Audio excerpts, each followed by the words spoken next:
Avinash institute of education में आप सभी का स्वागत है। मैं हूं अविनाश मिश्रा। आज की इस वीडियो में हम ग्लोब का अध्ययन करेंगे। अगर आप भूगोल को गहराई से समझना चाहते हो तो आपको ग्लोब के बारे में जानना बहुत ज़रूरी है। ग्लोब क्या होता है, ग्लोब के ऊपर ऐसे कौन कौन से घटक होते हैं जिसके बारे में आपको जानकारी होनी चाहिए। तो इस वीडियो में हम समझेंगे कि ग्लोब क्या होता है और कुछ महत्वपूर्ण बातें जो ग्लोब के ऊपर समझनी होती है, जैसे कि गोलार्ध क्या है, ध्रुव क्या है, अक्ष क्या है। ग्लोब के ऊपर कुछ महत्वपूर्ण रेखाएं होती है उसके बारे में अध्ययन करेंगे। पृथ्वी के जो ताप कटिबंध होते हैं उसके बारे में अध्ययन करेंगे। अक्षांश और देशांतर रेखाओं के बारे में अध्ययन करेंगे और प्रदीप्ति वृत्त क्या होता है उसके बारे में अध्ययन करेंगे। तो आइए सबसे पहले हम समझते हैं कि ग्लोब क्या होता है, उसकी परिभाषा देखते हैं। ठीक है, तो यहाँ पे ध्यान दो। ग्लोब लघु रूप में पृथ्वी का एक प्रतिरूप है। तो ग्लोब क्या है? पृथ्वी का एक छोटा प्रतिरूप बनाया गया, यानी कि मॉडल बनाया गया है, जिसे हम लोग क्या कहते हैं? ग्लोब कहते हैं। अभी पृथ्वी इतना विशाल है, इतना बड़ा है, सभी घटकों को हम उस पर देख नहीं सकते। तो इसलिए हमने क्या किया है? पृथ्वी का एक छोटा मॉडल बनाया है, पृथ्वी का एक लघु रूप बनाया है, जिसे हम लोग क्या कहते हैं? ग्लोब कहते हैं। समझ में आ गया? देखो, ग्लोब पर देशों, महाद्वीपों तथा महासागरों को उनके सही आकार में दिखाया जाता है। तो ग्लोब पर क्या दिखाया जाता है? देशों को, महाद्वीपों को तथा महासागरों को उनके सही आकार पे दिखाया जाता है, ताकि हम पूरे पृथ्वी का अच्छे से अध्ययन कर सकें। तो ग्लोब कुछ इस प्रकार से दिखाई देता है। समझ में आ गया? एक ग्लोब का क्या है? चित्र है। तो अब आइए एक एक घटकों को समझते हैं। सबसे पहले हम समझेंगे कि गोलार्ध क्या होता है। तो एक बात ध्यान दो, यहाँ पे मैं यहाँ पे मान लेते हैं ए पृथ्वी है, पृथ्वी को हम ग्लोब मान लेते हैं। समझ में आ गया? पृथ्वी को हम क्या मान लेते हैं? ग्लोब मान लेते हैं। तो पृथ्वी के या ग्लोब के बीचों बीच एक रेखा खींच दी गई, एक रेखा या एक कह सकते हो कि एक वृत्त खींच दी गई। ये जो वृत्त है इसका नाम है विषुवत रेखा। इस वृत्त को क्या कहते हैं? विषुवत रेखा कहते हैं या तो विषुवत वृत्त कहते हैं। ये विषुवत रेखा क्या करती है? ग्लोब को दो बराबर भागों में विभाजित करती है। अब ऊपर वाले आधे भाग को हम लोग क्या कहते हैं? उत्तर कहते हैं। क्या कहते हैं? उत्तर। और नीचे वाले आधे भाग को हम लोग दक्षिण कहते हैं। यानी विषुवत रेखा क्या करती है? पृथ्वी को या ग्लोब को दो समानांतर भागों में विभाजित कर देती है। तो ऊपर वाले आधे भाग को हम लोग उत्तर कहते हैं और नीचे वाले आधे भाग को हम लोग क्या कहते हैं? दक्षिण कहते हैं। चूंकि एक गोला है, अभी गोले का आधा कर दिया जाए तो उसे हम लोग क्या कहते हैं? गोलार्ध कहते हैं। तो इसीलिए विषुवत रेखा के ऊपर आधे वाले भाग को हम लोग क्या कहेंगे? उत्तरी गोलार्ध। क्या कहते हैं? उत्तरी गोलार्ध। और नीचे वाले आधे भाग को हम लोग क्या कहेंगे? दक्षिणी गोलार्ध। विषुवत रेखा क्या करता है? ग्लोब को दो बराबर भागों में विभाजित कर देता है। ऊपर वाले आधे भाग को, यहां से देख रहा हूं ना, यहां से और ए आधा भाग हो गया, गोले का आधा। तो ऊपर वाला आधा भाग जो है क्या हो गया? उत्तरी गोलार्ध हो गया। और विषुवत रेखा के जो नीचे आधा भाग है इसको हम लोग क्या बोलते हैं? दक्षिणी गोलार्ध कहते हैं। और ये क्या करता है? दिशा बताता है हमें। अगर आप विषुवत वृत्त से ऊपर हो तो आप उत्तर दिशा में हो। अगर आप यहाँ पे खड़े हो तो आप कौन से दिशा में हो? उत्तर दिशा में या उत्तरी गोलार्ध में हो। अगर आप विषुवत वृत्त से नीचे हो, यहाँ पे हो, तो आप किस गोलार्ध में हो? आप दक्षिणी गोलार्ध में हो। समझ में आ गया? गोलार्ध कुल 4 होते हैं। तो ए हो गया उत्तरी गोलार्ध और ए हो गया दक्षिणी गोलार्ध। आइए दो गोलार्ध को और समझते हैं।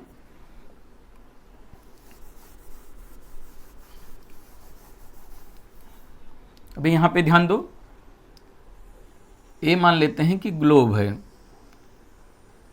ग्लोब को हमने क्या किया? फिर से इसे यहां से ऊपर से लेके नीचे तक ऐसे काट दिया। आप एक फुटबॉल ले लो और फुटबॉल को ऐसा सीधा सीधा काट दो। सीधा सीधा काटने से क्या हो जाएगा? दो भाग में बढ़ जाएगा। तो मान लेते हैं कि ऐसा आधा भाग इधर हो गया और आधा भाग जो है इधर हो गया। तो इस लाइन के इधर वाले आधे भाग को हम लोग क्या कहेंगे? पूर्वी गोलार्ध। क्या कहेंगे? पूर्वी गोलार्ध। और इस वाले आधे भाग को हम लोग क्या कहेंगे? पश्चिमी गोलार्ध। पश्चिमी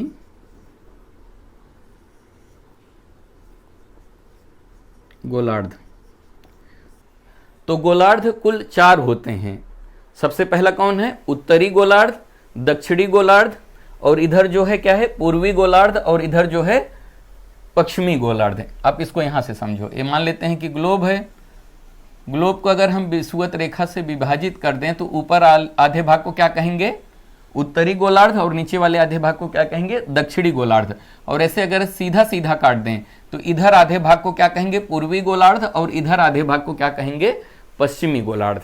मुझे यकीन है कि आपको गोलार्ध समझ में आ गया रहेगा। अब आइए आगे समझते हैं। अब हम समझेंगे कि ध्रुव क्या होता है या ध्रुव किसे कहते हैं। यहां पे ध्यान दो, ये है हमारा ग्लोब। ग्लोब के बीचों बीच एक सुई डाली जाती है, सुई, जिससे कि हम लोग क्या कर सकें? उसे घुमा सकें। आप यहाँ पे देख सकते हो, यहाँ पे एक बीचों बीच क्या की गई है? सुई डाली गई है। समझ में आ गया? तो मान लेते हैं कि यहाँ पृथ्वी क्या है? अपनी जगह से 23.5 डिग्री झुकी हुई है। पृथ्वी पूरा सीधी नहीं है, अपनी जगह पे 23.5 डिग्री जो है पृथ्वी झुकी हुई है। समझ में आ गया? तो यहाँ पे हम लोग ग्लोब में क्या करते हैं? एक ऐसा सुई डालते हैं, बीचों बीच सुई डालते हैं। अब जहां से सुई डाली जाती है इस वाले भाग को, ये उत्तर की तरफ है, तो इसलिए इसको क्या बोलते हैं? उत्तरी ध्रुव। और यहां से जहां से सुई निकलती है इस वाले भाग को, दक्षिण में है, तो इसलिए इसको क्या बोलते हैं? दक्षिणी ध्रुव। समझ में आ गया? ग्लोब में एक सुई डाली जाती है। मान लेते हैं आप एक फुटबॉल ले लो, फुटबॉल पे क्या करो? वहां से एक सुई ऊपर से डालो, तो जहां से सुई डालोगे वो ऊपर है, तो ऊपर वाले को हम लोग उत्तर कहते हैं, तो उसको क्या बोलेंगे? उत्तरी ध्रुव। और जहां से सुई निकलती है उस वाले भाग को हम लोग क्या बोलेंगे? दक्षिणी ध्रुव। अभी यहाँ पे ग्लोब देखो तो क्या है? ये उत्तरी ध्रुव है, ये क्या है? ये दक्षिणी ध्रुव है। तो यहां से पृथ्वी क्या होती है? गोल गोल घूमती है, या ग्लोब क्या होता है? ध्रुव के सहारे गोल गोल पश्चिम से पूर्व की तरफ घूमता है। क्लियर हुआ? आपको समझ में आ गया रहेगा कि ध्रुव क्या है। अब हम समझेंगे अक्ष क्या होता है। अभी यहाँ पे देखो एक सुई डाली गई है यहां से यहां तक, तो एक यहाँ पे काल्पनिक रेखा तैयार हो रहा है यहां से यहां तक। इसी को हम लोग क्या बोलते हैं? अक्ष कहते हैं। आप एक फुटबॉल ले लो, फुटबॉल के बीचों बीच एक सुई डाल दो, तो जहां से सुई डालोगे उसे क्या बोलेंगे? उत्तरी ध्रुव। और जहां से सुई निकलेगा उसे क्या कहेंगे? दक्षिणी ध्रुव। और जो एक सुई है, पूरा एक काल्पनिक रेखा अगर हम बना दें ऐसे, तो उस लाइन को, उस पूरे लाइन को हम लोग क्या कहते हैं? अक्ष कहते हैं। तो पृथ्वी क्या करती है? अपने अक्ष पर घूमती है। वैसे ही हमारा ग्लोब भी क्या होता है? अपने अक्ष पर गोल गोल घूमता है। क्लियर हुआ? अब आगे समझो। अब हम समझेंगे कि ग्लोब के ऊपर कुछ महत्वपूर्ण जो रेखाएं होती हैं उनके बारे में। तो आइए समझते हैं। ये हमारा ग्लोब है। सबसे बीच में जो रेखा जाती है इसे हम लोग क्या कहते हैं? विषुवत वृत्त। क्या कहते हैं? विषुवत वृत्त। विषुवत वृत्त कहते हैं। एक महत्वपूर्ण रेखा है जो ग्लोब के या पृथ्वी के मध्य भाग में खींची गई है। जो भी रेखाएं होती हैं ये सब काल्पनिक रेखाएं हैं। सारी रेखाएं कहाँ पे खींची गई हैं? ग्लोब के ऊपर। पृथ्वी के ऊपर कोई भी रेखा नहीं खींची गई है। जितनी भी रेखाएं हैं सब कहाँ पे खींची गई हैं? ग्लोब के ऊपर। तो ग्लोब के मध्य में जो रेखा जाती है उसे हम लोग क्या कहते हैं? विषुवत वृत्त कहते हैं। वृत्त क्यों कहते हैं? ये पृथ्वी के या ग्लोब के चारों तरफ खींची गई है, तो एक गोला बनता है, इसलिए हम लोग इसको क्या कहते हैं? विषुवत वृत्त कहते हैं। समझ में आ गया? तो उत्तरी गोलार्ध में 23.5 डिग्री पे है, इसको हम लोग 0 डिग्री, जो 0 डिग्री रेखा है उसे हम लोग विषुवत कहते हैं। और 23.5 डिग्री उत्तरी अक्षांश को हम लोग क्या कहते हैं? कर्क रेखा। क्या कहते हैं? कर्क रेखा। कर्क रेखा कहते हैं। और 23.5 डिग्री जो दक्षिणी अक्षांश है, 23.5 डिग्री दक्षिणी अक्षांश है, इसे हम लोग कहते हैं मकर रेखा। मकर रेखा। फिर उसके बाद 66.5 पे एक रेखा और जाती है, 66.5 डिग्री पे, 66.5 डिग्री पे एक रेखा और गुजरती है। इसको हम लोग आर्कटिक वृत्त बोलते हैं, आर्कटिक वृत्त कहते हैं, आर्कटिक वृत्त। और फिर 66.5 जो है दक्षिणी गोलार्ध में, 66.5 डिग्री दक्षिणी गोलार्ध में एक रेखा जाती है, उससे हम लोग बोलते हैं अंटार्कटिक वृत्त। और फिर उसके बाद यहाँ पे ध्रुवों पे, यहाँ पे एक बिंदु में एक रेखा होती है 90 डिग्री उत्तरी अक्षांश और 90 डिग्री दक्षिणी। इसको हम लोग क्या बोलते हैं, उत्तरी ध्रुव, और इस बिंदु को हम लोग बोलते हैं दक्षिणी ध्रुव। तो ये कुछ महत्वपूर्ण रेखाएं हैं ग्लोब के ऊपर। जो एकदम मध्य में उसे क्या बोलते हैं, विषुवत वृत्त बोलते हैं। 23.5 डिग्री जो उत्तर में उसे कर्क रेखा बोलते हैं। 66.5 डिग्री जो उत्तर में उसे आर्कटिक वृत्त बोलते हैं। 23.5 डिग्री जो दक्षिण में है उसे मकर रेखा बोलते हैं। 66.5 डिग्री जो दक्षिण में है उससे हम लोग क्या बोलते हैं, अंटार्कटिक वृत्त बोलते हैं। और जो 90 डिग्री दक्षिण में है, इस बिंदु को या इस रेखा को हम लोग क्या बोलते हैं, दक्षिणी ध्रुव बोलते हैं। और इस ऊपर वाले बिंदु को हम लोग क्या बोलते हैं, उत्तरी ध्रुव बोलते हैं। ये कुछ महत्वपूर्ण रेखाएं हैं ग्लोब के ऊपर। अब आइए हम पृथ्वी के ताप कटिबंध के बारे में समझते हैं। मान लेते हैं कि ये पृथ्वी है, बीच में एक रेखा जाती है जिसे हम लोग क्या कहते हैं, विषुवत रेखा। यहाँ पे है कर्क रेखा और यहाँ पे है मकर रेखा। कर्क रेखा से लेके मकर रेखा यानी इसके बीच में सूर्य की जो किरणें हैं, मान लेते हैं मैं एक टॉर्च बना रहा हूँ, ये टॉर्च जो है मान लेते हैं कि सूर्य है।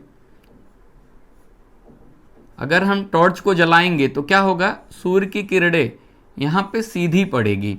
तो जहाँ पे सूर्य की किरणें पृथ्वी पर सीधी पड़ती है, कहाँ से पड़ती है, कर्क रेखा से लेके मकर रेखा तक सूर्य की किरणें सीधी पड़ती है। तो इस जगह पे गर्मी ज़्यादा होती है। सभी अक्षांशों पर सूर्य की किरणें साल में एक बार सीधा पड़ती है, इसलिए इस जगह को कर्क रेखा से लेके मकर रेखा के बीच में जो जगह आता है उस जगह को हम लोग क्या कहते हैं, उष्ण कहते हैं। क्या कहते हैं, उष्ण कटिबंध कहते हैं। समझ में आ गया।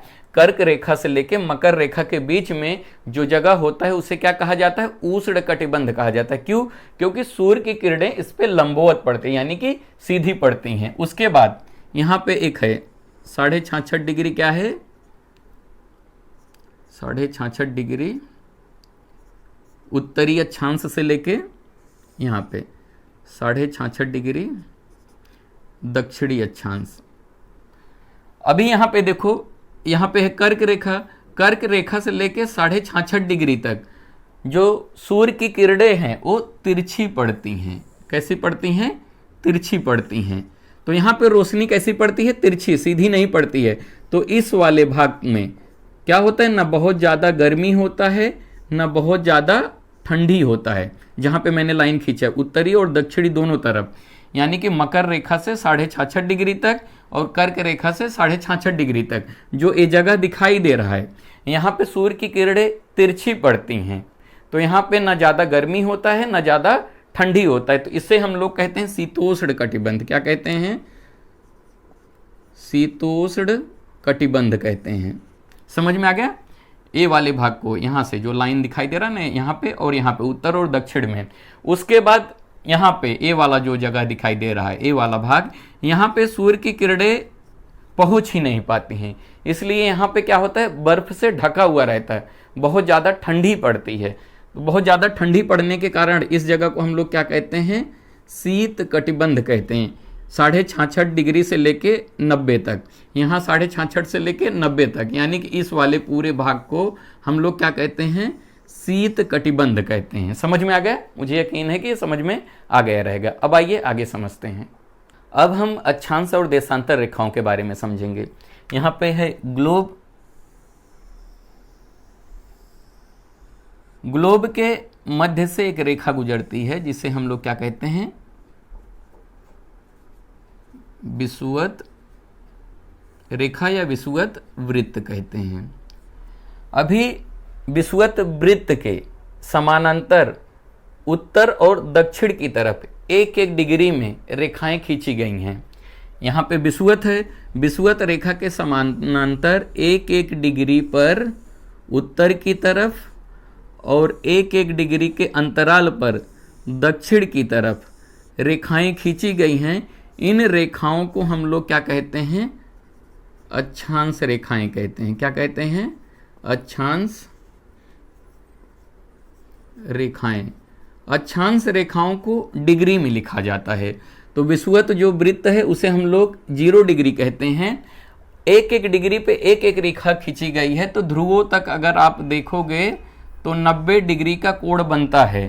तो यानी एक एक डिग्री पे अगर एक एक वृत्त खींचोगे तो यहाँ से लेके यहाँ तक टोटल कुल कितने अक्षांश रेखाएं हो जाएंगी? 90। और इधर कितनी हो जाएंगी? 90। तो विषुवत रेखा के ऊपर वाले अक्षांशों को हम लोग उत्तरी अक्षांश लिखते हैं और नीचे वाले विषुवत रेखा से जो नीचे हैं उसे हम लोग दक्षिणी अक्षांश रेखाएं कहते हैं। तो ये हो गई अक्षांश रेखाएं। अब हम समझेंगे कि देशांतर रेखाएं क्या होती हैं।